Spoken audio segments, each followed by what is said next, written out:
Hello, and welcome back to Maya's Reviews, a book podcast and blog. If you're new here, welcome, and I hope you stick around. I promise I'll at least try to make it worth your time. Oh, and I also apologize if I sound underwater. I didn't realize till afterwards, too, that my mic was not connected properly. So I sound underwater the entire time. But besides that, too. Today, I have a special guest, my friend Mackie, and together we'll be reviewing A Corner of the Universe by Anne Martin.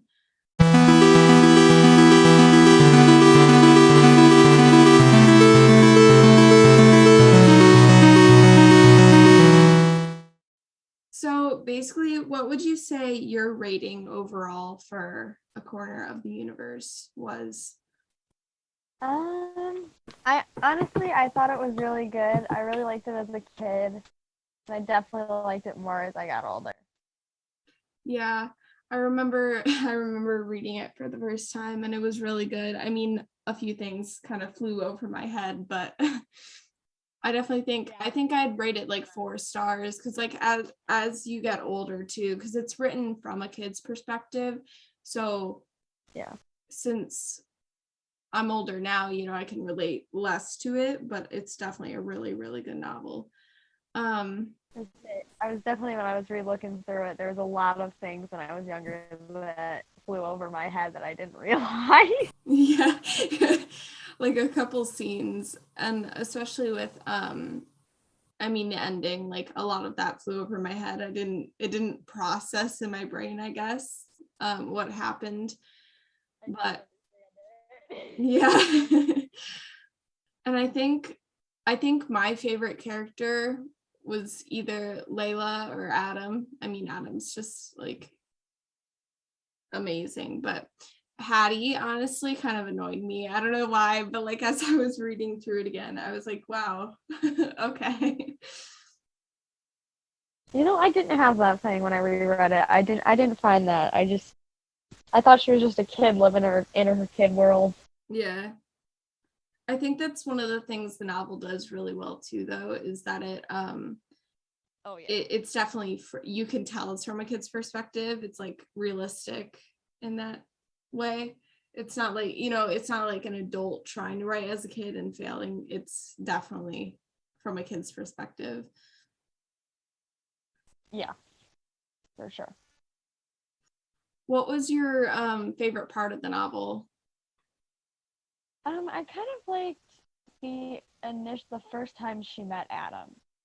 It was like she didn't really know, and especially all the scenes with her, what was it, the cat? Mm-hmm. I liked all the scenes with her animal. I thought that was hilarious. Yeah. I definitely liked the day, kind of just when she first met him, because she didn't really know what to think.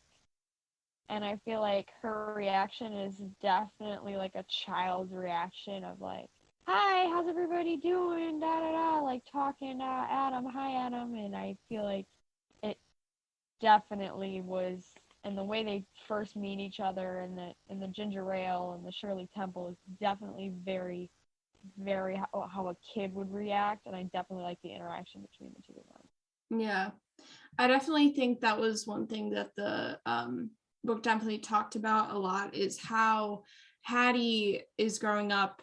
She grew up not knowing about Adam. She never knew she had another uncle. So when that's kind of brought up and she finds out, which is kind of like she wasn't meant to find out at that time, I definitely think that it was kind of some like taboo thing in their family, because at the time,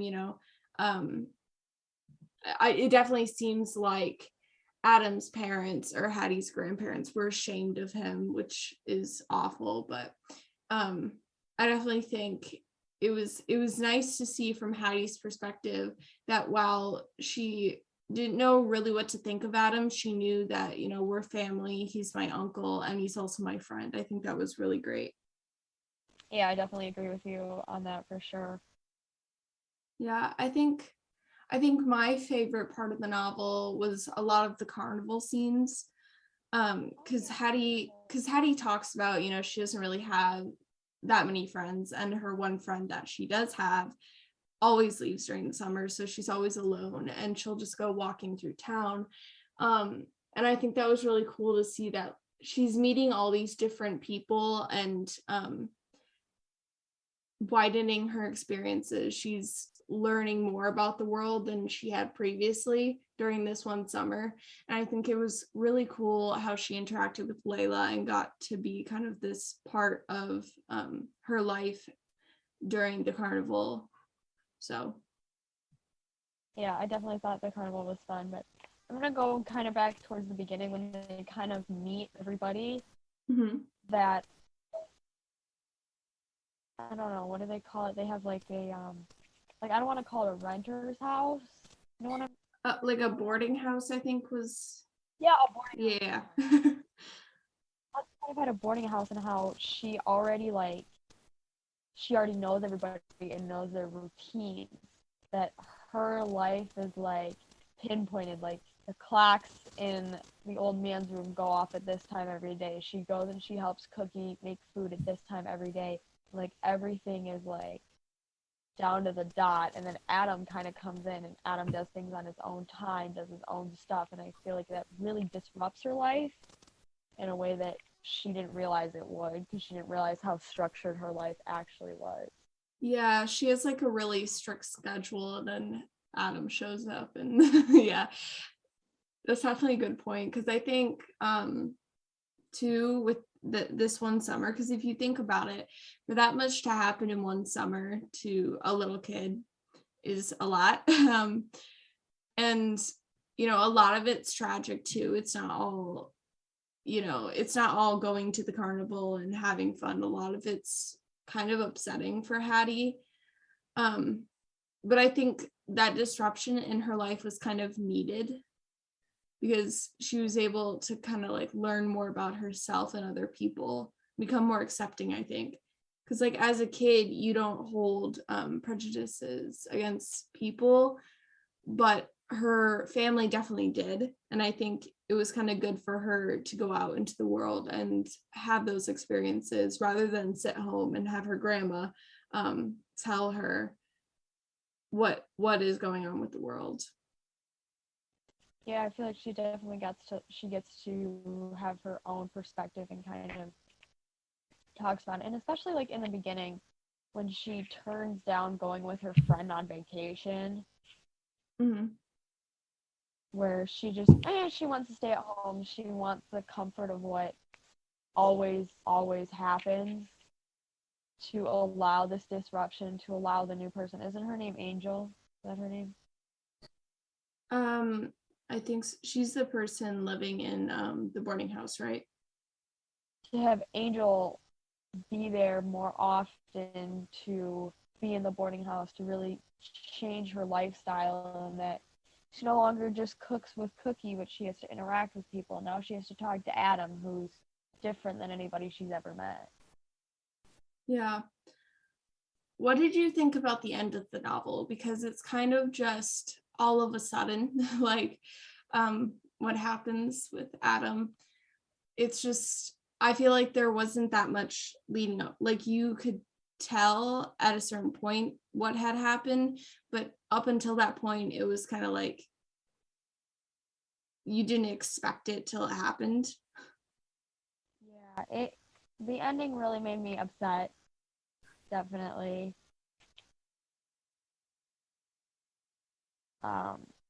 I don't know. It just, I mean, it was a good ending, but I didn't like the way it did. I kind of thought it was very upsetting and sad.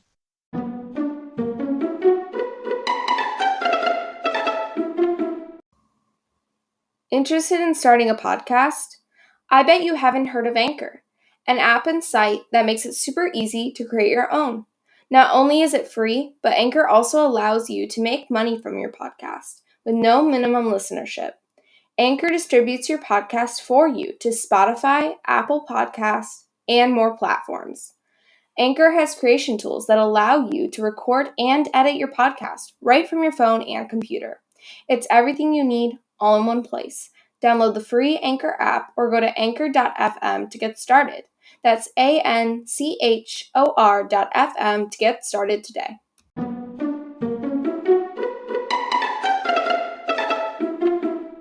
Yeah, because like I said, one of my favorite characters was Adam.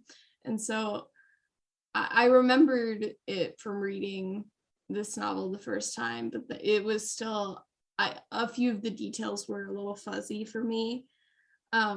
So I read through that and I'm like, oh, okay, that's awful. And I think for Hattie, that was really influential too.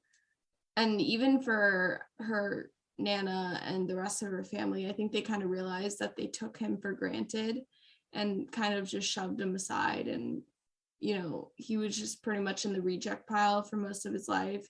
And with what happens, I think that kind of showed them that they really treated him awful and took him for granted. Yep, I definitely agree with that. And just the way he's I feel like she definitely treats him the way that she wants to be treated, where the rest of them aren't exactly as nice. Mm-hmm. They're kind of ashamed of him, but she really likes him and she likes to talk to him and kind of puts herself out there and gets to know him, even though not everybody else wants to. Yeah, because like you said earlier, I think with her, strict schedule and really just structured life, that Adam coming into her life and kind of mixing things up a little bit, I think it was kind of a breath of fresh air for her. It was something, that she didn't really expect. And I don't think she got a lot of that living in her small town. So I just really think he was really influential in her summer. I mean, even at the beginning too, I think she mentions like she's looking through all of the videotapes from that summer, and she talks about how her dad only recorded the happy moments, and the tragic and sad moments are what really, really affected her. And I think that would have been nice for the novel to talk about more, is how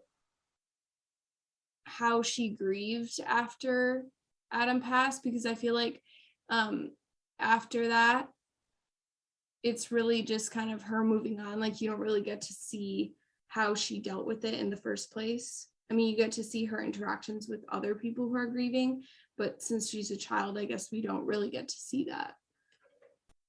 Yeah, and I definitely feel like she's doing this in her own way, and especially because she hasn't known Adam for that long, and I feel like in a way she's definitely like upset their family with the way they treated him, especially after he's gone. Mm-hmm. I know that in the beginning she was like, I wouldn't exactly call it upset, but she was kind of disappointed that she didn't know he existed. Yeah. But to then the way they treated him, and now that he's gone, Mm-hmm. just the upset that everybody had was just sad. Mm-hmm. Oh, and like we said earlier, the novel is definitely written from like a child's perspective. I mean, you can kind of tell. It's kind of like, I don't know, whimsical, and like nothing's really serious. I mean, like, it's a lot of the topics are serious, but it's kind of weird to read because it's from a child's perspective. So you have these really serious occurrences and events and tragedies that occur, but from Hattie's perspective, they're just like another thing in her life, I felt like. Yeah. Yep. Okay, well, I have no idea what else to talk about. I think that's all I had to say about it. It was a really good novel. I mean, like we said, there were some really sad parts in it, but it was really, really good. So One question I had was, did you enjoy it more as a child, or did you enjoy reading it the next time through? Like, oh, well, see, I don't remember things from like 3 days ago, so but I definitely think I was able to enjoy it more now than I was when I first read it as a child, because like I said before, a lot of what happened didn't really process for me. Like I would read it, but not really comprehend it, if that makes sense.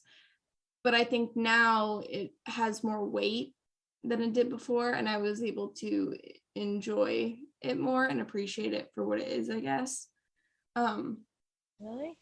Yeah, so I think I enjoyed it more now. I was definitely able to comprehend it way better than I was previously. So For me, it was kind of the opposite. I definitely feel like I mean, it definitely is still a good book, but I feel like I liked it more the first time around because I didn't understand some of the stuff. yeah. And it was this girl, to me, it was all of a sudden when I reread it, it was so heavy. Mm-hmm. Whereas the first time it wasn't as heavy.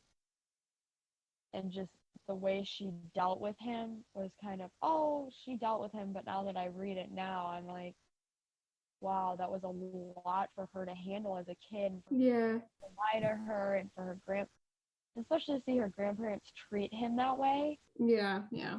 Without kindness, without respect. And I feel like that definitely can affect her Mm-hmm. and upset her. Yeah. Well, because I think one of the main things, I think Hattie actually mentions it too in the novel, is that her grandparents treat Adam like a child, and she's very confused because he's not a child, he's an adult. And I think that upset her too, is that, even as a child, she recognized that he's an adult, maybe treat him like one. You don't have to treat him like a baby, because that's kind of dehumanizing in a way. So Yeah, I also saw, I was kind of looking back. It was on a specific page, but Adam kind of is talking to Hattie, and he says nobody knows what it's like. yeah. But like Hattie really took the time to get to know him and get to know what it was like. Where I feel like his grandparents kind of like, this is who he is. We can't change him. Yeah. Where Hattie was like, no, I don't know what it's like. Why don't you tell me? Yeah. Well, because his grandparents and even Hattie's mom didn't really try to understand him. I felt like they treated him like he was a burden and like he was just some outcast, which even walking through the town, I mean, there were the two girls that Hattie knew that called him a freak. And it's just like, it was awful for him to deal with, because he's clearly, aware of things. It's not like he's just oblivious. He knows what's going on. He knows that they're not treating him with respect. And I think Hattie recognized that too. Yeah. Well, thank you for coming on here and talking about the novel with me. Thank you for having me. Yeah, thank you. And that is the end of our review of A Corner of the Universe by Anne M. Martin. Thank you so much, Mackie, for coming on the podcast and talking about this novel with me, even though I'm super awkward. And listeners, I hope you enjoyed it, and if you did, please check out my blog, Maya's Reviews, at mayagreviews.wordpress.com. You can also find me at Maya the Bookworm on Twitter, Goodreads, TikTok, BookBub, and Book Sirens. I'm also on Tumblr at Maya Reviews.